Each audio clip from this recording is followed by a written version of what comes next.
շնորհակալություն հրավերի համար, այս միջոցառման համար։ Երբ որ ես գալիս էի այստեղ, չգիտեի, թե ինչ խորագիր ունի մեր այսօրվա միջոցառումը, ու հաճելիորեն զարմացած եմ, որ այն խորագիրը եւ այն թեման, որ ես այսօր ուզում եմ ձեր ուշադրությանը ներկայացնել, 100%-ով իրար հետ համընկնում են։ Իմ թեման 2020 թվականի հունիսի 22-ի հակասահմանադրական փոփոխությունը եւ եվրոպական ատյանների դիրքորոշումն է։ Եվ թեմայից երկրորդ մասը եվրոպական կառույցների դիրքորոշումը ուղղակիորեն համընկնում է այն փարիսեցիությանը, երեսպաշտությանը, որը առկա է եվրոպական կառույցներում,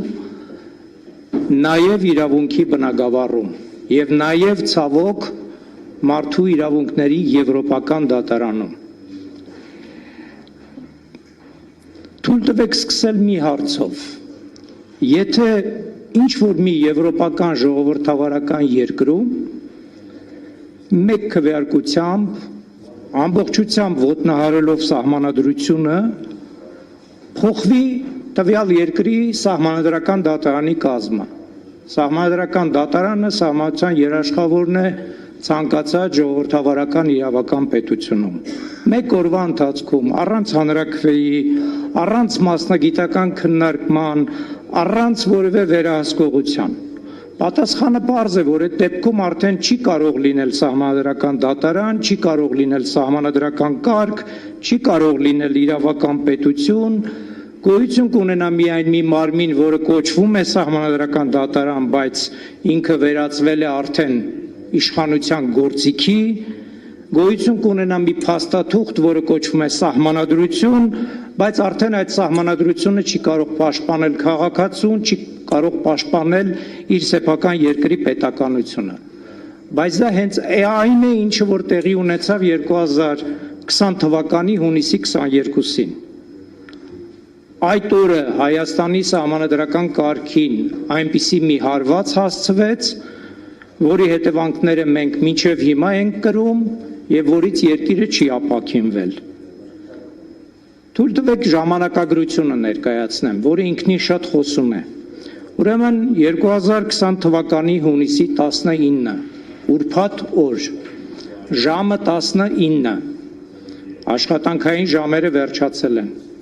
Ազգային ժողով է ներկայացում սահմանադրության փոփոխությունների նախագիծ։ Շաբաթ-կիրակի բնականաբար ոչ աշխատանքային օր է, երկուշաբթի հունիսի 22 ժամը 13:00 հրավիրվում է ազգային ժողովի արտահերթ նստաշրջան։ Ընդամենը 65 ժամ անցնելուց հետո նախագիծը ներկայացվում է քվեարկության։ Քվեարկության արդյունքը Սահմանադրական դատարանի 9 դատավորներից 3-ը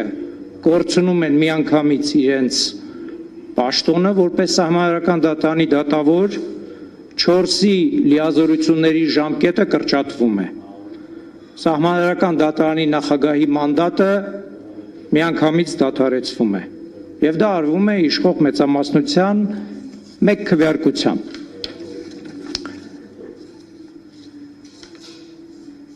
Հիմա ես ուզում եմ քննարկել այս երևույթը 3 մակարդակում։ Առաջինը սահմանադրության խախտումների մակարդակում, երկրորդը եւ հիմնականը միջազգային ատյանների դիրքորոշման մակարդակում եւ երրորդը թե տեսականորեն, գործնականորեն ինչ պետք է անել ստեղծված իրավիճակում։ Սահմանադրական խախտումները, որոնք տեղի ունեցան հունիսի 22-ին, բազմազան են։ Տասնյակից ավելի կարելի է թվարկել, ես կանգ առնեմ միայն 3-ի վրա եւ շատ համառոտ։ Առաջին խախտում, սահմանադրության 7-րդ գլխի շրջանցում։ Սահմանադրությունը շատ հստակ 164-րդ հոդվածի 9-րդ մասում սահմանում է, թե որ դեպքերում է հնարավոր, որպեսզի սահմանադրական դատարանի դատավորի լիազորությունները դադարեցվեն։ Ընդամենը 4-ը հիմք է սահմանադրությունը նախատեսում։ Անհամատեղելիության պահանջների խախտում, ասենք դադարել է Հայաստանի Հանրապետության քաղաքացի լինելուց, որպես օրինակ։ Քաղաքական գործունեության մեջ ներգրավվածություն, որտեղ քաղաքական չեզոքության պահանջն է խախտել, առողջական պատճառներով չի կարող պաշտոնավարել կամ էական կարգապահական խախտում է թույլ տվել։ 4-ը հիմք սպառիչ,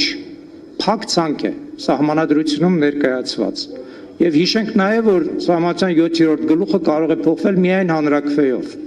Չի կարող պարզապես ազգային ժողովը որոշում կայացնել եւ դադարեցնել Սահմանադրական դատարանի դատավորի լիազորությունները։ Բայց իշխանությունը 7-րդ գլխին ընդհանրապես չանդրադարձավ, 164-րդ հոդվածը շրջանցեց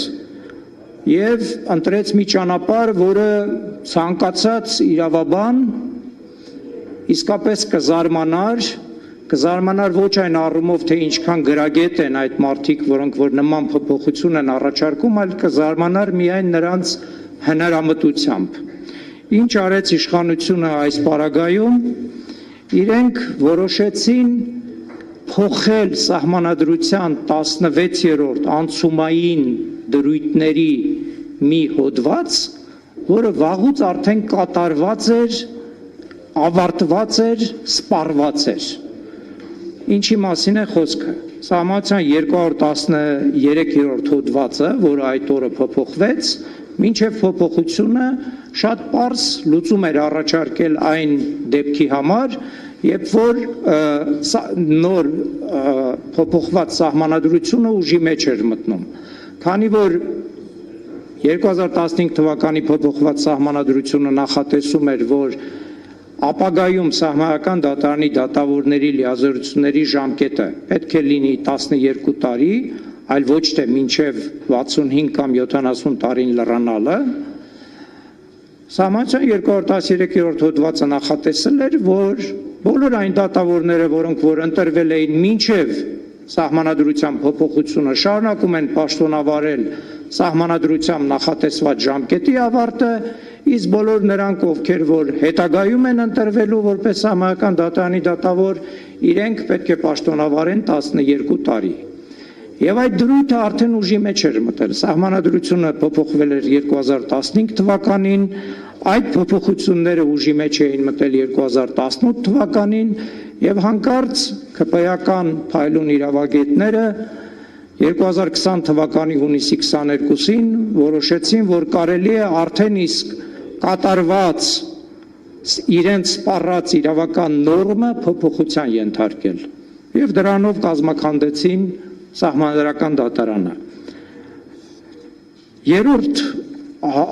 առավել ակնհայտ խախտումը հետևյալն էր։ Մեր սահմանադրությունը շատ հստակ նախատեսում է, որ ցանկացած սահմանադրության փոփոխություն մինչև ընդունվելը, իսկ ընդունվում է կամ հանրաքվեով կամ ազգային ժողովի կողմից, անպայման պետք է անցնի նախնական սահմանադրական վերահսկողության ընթացակարգը։ Այսինքն ազգային ժողովը պետք է դիմի Սահմանադրական դատարան, որպեսզի պարզի, որ այն փոփոխությունը, որը առաջարկվում է, համապատասխանում է սահմանադրության պահանջներին։ Եվ դա իմպերատիվ պահանջ է։ Սահմանադրության 168-րդ հոդվածի 2-րդ կետը վերաբերում է ուրեմն սահմանադրական նախնական վերահսկողությանը, իսկ 169-րդ հոդվածը շատ ավելի հստակ է այդ պարտավորությունը սահմանում, ասում է, որ ազգային ժողովը պարտավոր է դիմել Սահմանադրական դատարանին, եթե ցանկանում է փոխել սահմանադրությունը։ Ինչ արեց ԿՊ-ական մեծամասնությունը։ ԿՊ-ական մեծամասնությունը պարզապես ասաց, քանի որ խոսքը գնում է այն դատավորների մասին, որոնց լիազորությունները մենք ցանկանում ենք դադարեցնել, հետևաբար իմաստ չունի դիմել Սահմանադրական դատարանին, որովհետև իրենք անկողմնակալ չեն կարող լինել, մենք չենք դիմում Սահմանադրական դատարան եւ մեկ վարկության որոշվեց, որ ըստ էության Հայաստանի սահմանադրական կարգը պետք է տապալել։ Ինչու սահմանադրական կարգը, որովհետեւ առանց օրինական սահմանադրությամբ սահմանված ընթացակարգերով ընտրված Սահմանադրական դատարանի երկիրը չի ունենում սահմանադրության երաշխավոր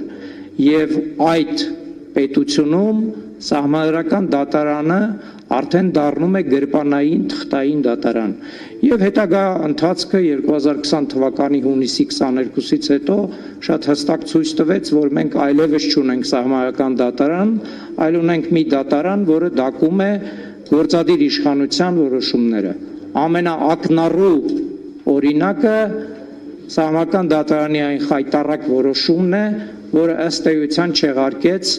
Հայաստանի անկախության հռչակագիրը,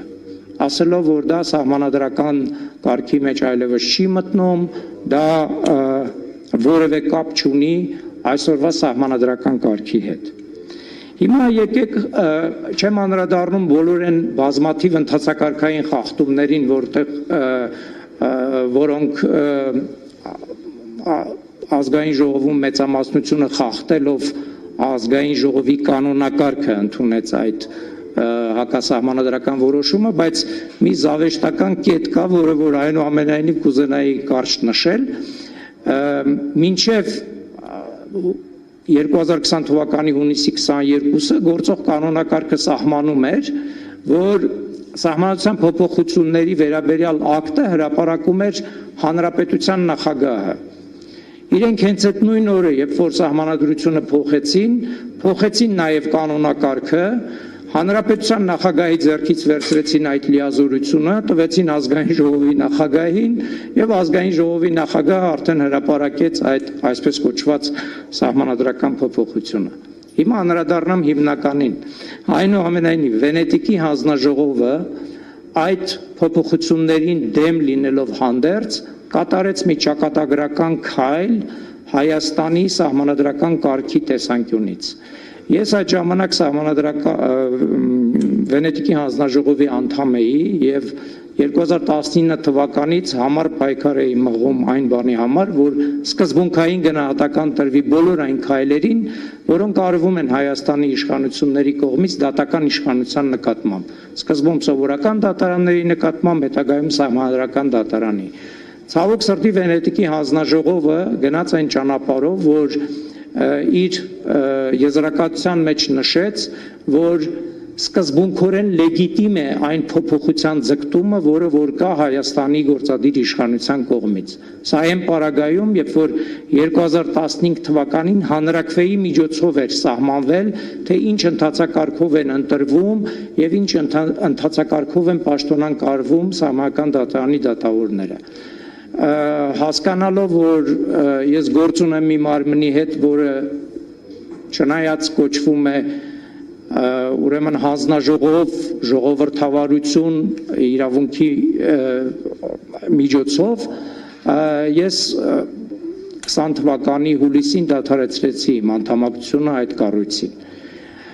20 թվականին Տիկին Սահակյանը արդեն այստեղ չի, նա ներկայացնում էր բոլոր այն 4 դատավորների դիմումը եվրոպական դատարան, որոնցից 3-ը միանգամից զրկվեցին իրենց պաշտոններից եւ նաեւ սահմանադրական դատարանի նախագահի պաշտոնից։ Եվրոպական դատարանը ցույց տվեց հիպոկրիսիի շատ փայլուն օրինակ։ Առաջինը ինքը մերժեց այսպես կոչված urgent procedure-ով գործը քննել, երկրորդը ինքը լրացուցիչ խափանման միջոցների հայցը ամբողջապես մերժեց, ասելով, որ դրանով որևէ հարված չի հասցվել դատավորների ուրեմն պաշտոնավարմանը եւ անկախությանը, գործը ընդունեց քննության սկզբում, բայց 3 տարի հետո հանկարծ որոշեց, որ այդ գործը ընդհանրապես քննության ենթակա չէր եվրոպական դատարանի կողմից։ Եվրոպական դատարանը ըստ էության 3.5 տարի այդ գործը պահեց եւ վերջում ասաց, որ դատավորների կողմից ներկայացված դիմումը չի կարող ընդունելի լինել, այսինքն պրոցեդուրալ պահանջներով, պրոցեդուրալ հիմքերով այդ դիմումը ենթակա է մերժման։ Ընդ որում եվրոպական դատարանը ամբողջությամբ արհամարեց իր իսկ ձևավորած դատական պրակտիկան նույն Հունգարիայի գործով, երբ որ նմանատիպ իրավիճակ էր առաջացել եւ երբ որ հունգարական իշխանությունները օրենք ընդունելու միջոցով պաշտոնանկ էին արել Գերագույն դատարանի նախագահին եւ Լեհաստանի 2022 թվականի գործով, որտեղ նմանատիպ իրավիճակ էր եւ այնտեղ իրենք շատ հստակ ամրագրել էին, որ այդ պաշտոնանկության որոշումը ուղղակիորեն հակասում է իրավունքի հիմնարար սկզբունքներին։ Վերջում ես ուզում եմ ասել, որ եթե մենք փորձում ենք մեր երկրում հաստատել իրավունքի իշխանություն, հաստատել արդարություն, մենք չենք կարող աչք փակել այդ անօրինականությունների նկատմամբ եւ հետեւաբար բոլոր այն ապօրինի ակտերը, որոնք որ կայացվել են այս տարիների ընթացքում եւ հատկապես այն բանից հետո, երբ որ 2020 թվականին հակասահմանադրական ձևով փոխվեց մեր երկրի մայր օրենքը, իրավակարգի հիմքը, դրանց պետք է տրվի իրավական գնահատական, թե ինչ միջոցներով դրանք կարվեն, դրանք պետք է լինեն իրավական միջոցներ, բայց այն հարցերը, որոնք որ վերաբերում են վերացման մեթոդներին, պետք է լինեն շատ բազմակողմանի քննարկումների արդյունք եւ դա բնականաբար միայն այն պարագայում, եթե այս երկրում հաղթանակեն այն ուժերը, որոնց համար իսկապես թանկ են ժողովրդավարությունը եւ իրավական պետականությունը։ Շնորհակալություն։